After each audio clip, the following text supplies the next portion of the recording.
Are you the person who has the entire trip itinerary mapped out before anyone else has even booked a flight?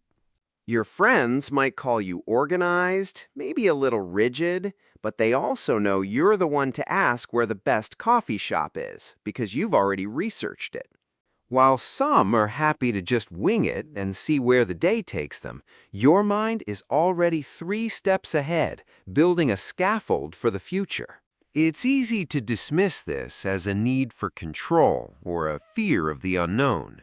But the truth is, this compulsion to plan is not a personality flaw.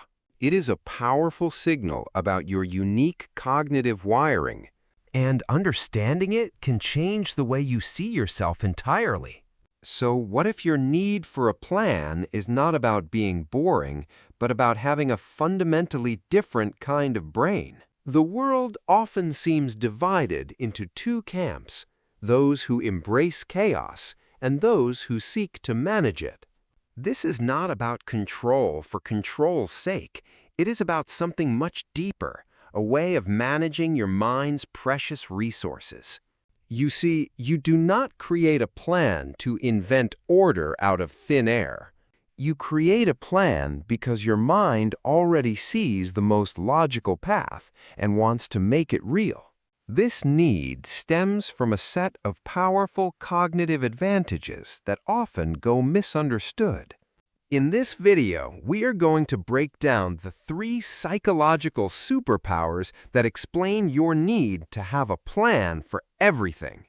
By the end, you will have a new framework for understanding why your brain works the way it does. And you will see that what others call rigidity is actually your greatest strategic asset. The first and most immediate reason you plan is to build an uncertainty filter. Our brains are constantly scanning the environment for threats, problems, and possibilities. For many, an open-ended day with no structure is a sea of infinite and frankly exhausting what-ifs. What if we get there and it is closed? What if we cannot find parking? What if we pick the wrong restaurant and waste the whole evening? Each of these questions consumes a tiny slice of your mental energy. A plan acts as a powerful filter, preemptively answering these questions and shutting down the noise. Think of your brain like a powerful computer. Every unresolved question is like a background program, draining your processing power and battery life. Creating a plan is like systematically closing down all those unnecessary apps. Suddenly, your mind has more RAM available, allowing you to be more present, more creative, and more engaged with what is actually in front of you. Think about how much mental energy you save when you plan your weekend tasks on Friday evening. You get to enjoy your Saturday and Sunday without that nagging cloud of "I should be doing something" hanging over your head. The plan does not restrict your freedom. It creates the very conditions for you to enjoy it. It is not about fearing the unknown. It is about intelligently conserving your finite mental energy for what truly matters. This brings us to our second pillar, the planner as an efficiency architect. People with a planning mindset instinctively see time, energy, and resources as finite assets to be invested, not just spent. A spontaneous approach feels risky, not because it is scary, but because it is inefficient. It leaves too much to chance, risking a poor return on your investment of a precious Saturday afternoon. A plan, in this context, is a blueprint for maximizing the return on life. It is not that planners are controlling. They are architects of efficiency. Think of it this way. Anyone can throw a bunch of rooms together and call it a house. But an architect designs a building for optimal flow, for light, for purpose. They consider how people will move through the space and how that space will feel. That is what a planner does for time. They are not just filling hours. They are designing an experience. A perfect example is meal prepping. The outsider sees a boring Sunday spent cooking in bulk. The efficiency architect sees a strategic investment that buys back an hour of peace and quiet every single weeknight. They are not less fun, they are ruthlessly efficient with their fun, ensuring they have the energy and time to actually enjoy it. The third concept, and the one that explains that deep gut-level feeling, is a high need for cognitive closure. Psychologists have a term for this intense desire to have a firm, definitive answer over ambiguity and confusion. It is the need for a click of understanding, the satisfying resolution of a problem. For someone with a high need for cognitive closure, an open-ended plan does not feel like freedom. It feels like a door left wide open in a storm.